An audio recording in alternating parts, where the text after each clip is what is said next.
Ambassador, Good morning, Prime Minister. Pleasure to meet you. Pleasure receiving you. PM. Morning. Excellency, as I said just now, it's a pleasure receiving you. And I hope this will be one of many more visits to follow. And I'm hoping too that you utilize your good office to strengthen the bilateral relationship between both our countries. A long-standing one since 1982, but somewhat cordial. So I believe that there's a lot of scope for improvement for us to increase our collaboration. I know you have helped the region in terms of security. We're hoping that our collaboration will see greater support for climate issues, and that is really a global issue. I mean, it's an existential threat facing all of us. As you know, Antigua and Barbuda has been a major advocate for climate issues, and we continue to seek the support of the developed countries, not only to reduce emissions, but also to collaborate on the various initiatives in which we are trying to ensure that we all have, let's say, carbon neutral communities, let's say by about 2050. In terms of the issue of small island states, you know that we are on the front lines of climate change, and it's a significant threat for all of us. In fact, here in Antigua and Barbuda, we have suffered practically all of the consequences of climate, from, I guess, the rising glaciers that resulted in the increase in the ocean taking up our coastline, as well as ocean acidification, droughts. We've had persistent droughts for the last probably 15 years, to the extent most of our water is generated by reverse osmosis, up to 90%.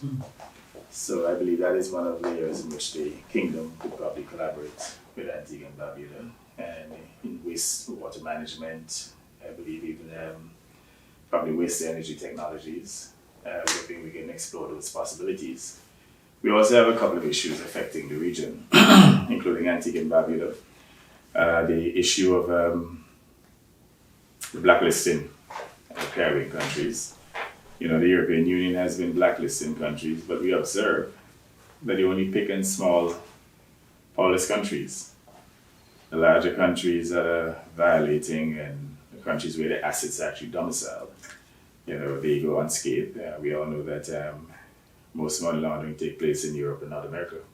That's a proven fact. And even where we have these banks, offshore banks, that have assets that are domiciled here in terms of ownership, the actual cash resides in North America and Europe.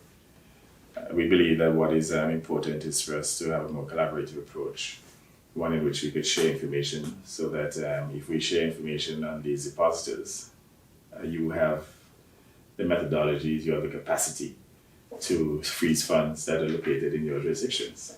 But this idea in which you take punitive action against these small states, what it is doing in essence is undermining our development, because we then have to contend with issues of de-risking and the consequences arising from de-risking.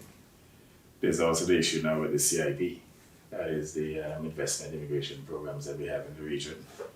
The European Union is actually frowning on these programs and are threatening to discontinue the visa-free regime.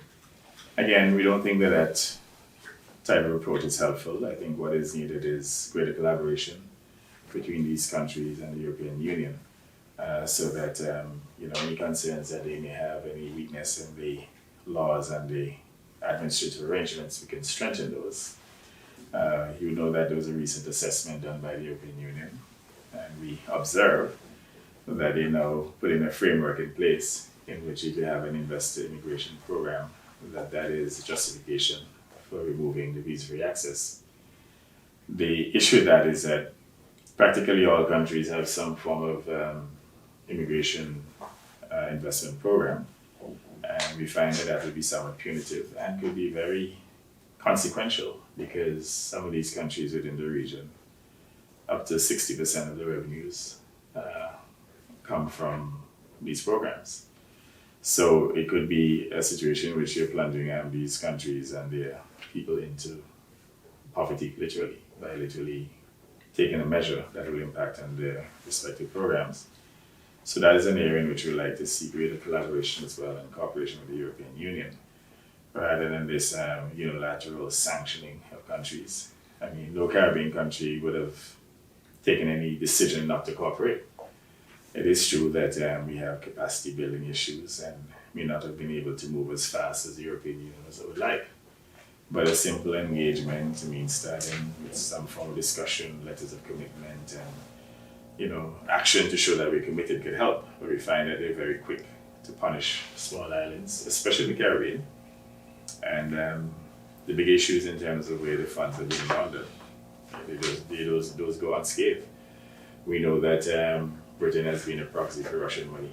We know there's several states in the United States, you have Nevada, Wyoming, and so on. They have all these significant assets, and then here's a situation in which you are penalizing a jurisdiction that probably has no more than $1 billion in assets.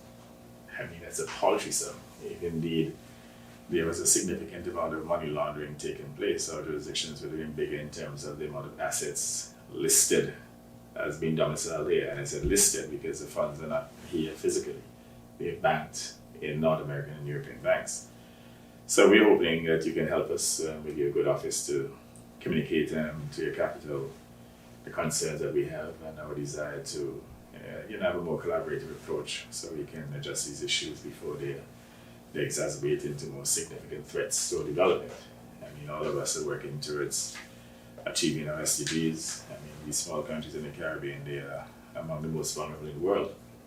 And to have to contend with these sanctions, it just further undermines our development. So again, we're looking for your collaboration and cooperation there to help us to even have the kingdom as maybe one of our advocates. They're a relatively small country in terms of others. Obviously very successful, but I believe that you should be able to identify with the Caribbean countries. You also have several islands that are departments of the kingdom, and those are issues that will effectively affect those islands as well. So I think there's some common interest there, which will necessitate some level of collaboration and cooperation going forward. So those are the issues that I'd like to raise to start with. Thank you. Well, thank you very much for that. And where I take what I take notice of is you mentioned collaboration. Correct. Several times, and that is really what I'm here for. Okay. Like you said, we have very good relations. And during my tenure here, I am intent on improving those and furthering those and deepening those. And I'm also very glad you mentioned our Caribbean part of the Netherlands, the Kingdom of the Netherlands.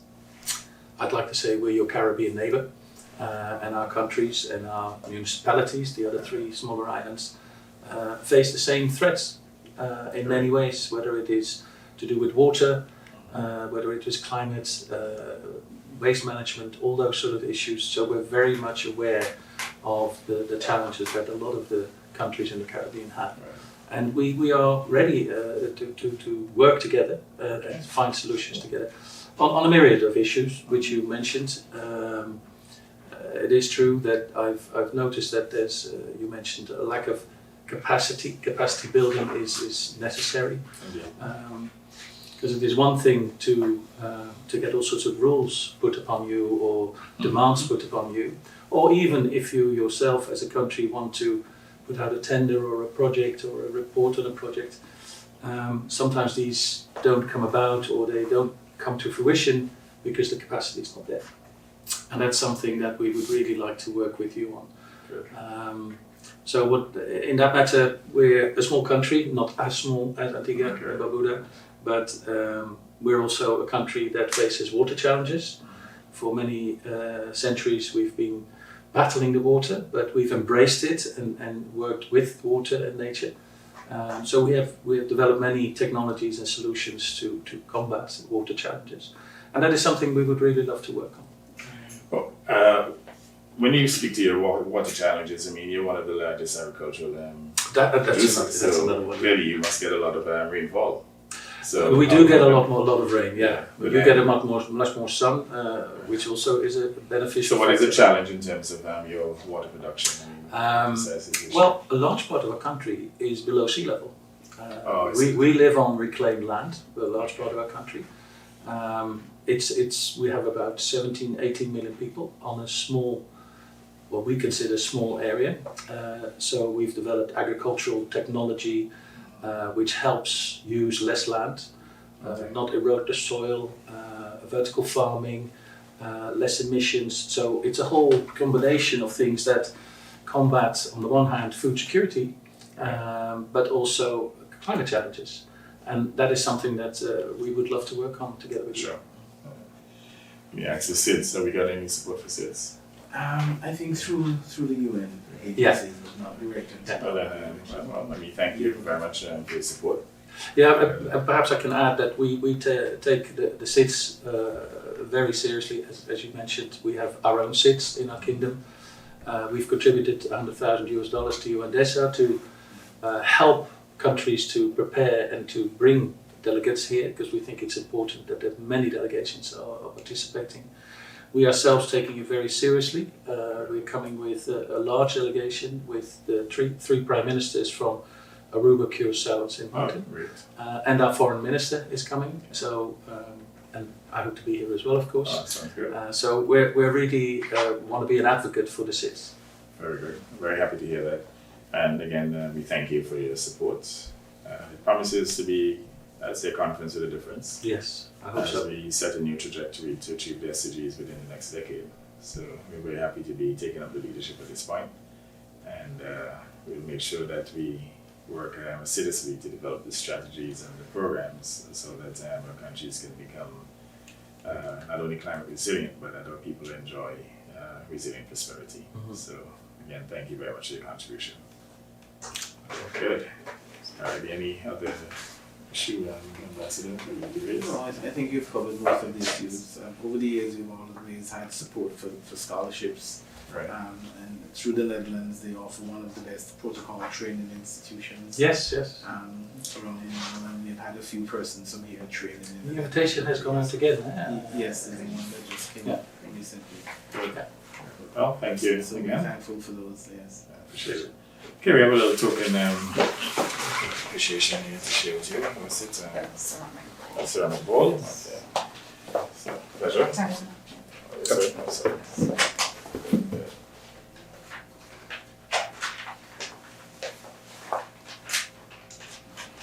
I wish you good health and a most successful team. Thank you very much. Cheers. Blessings. Cheers.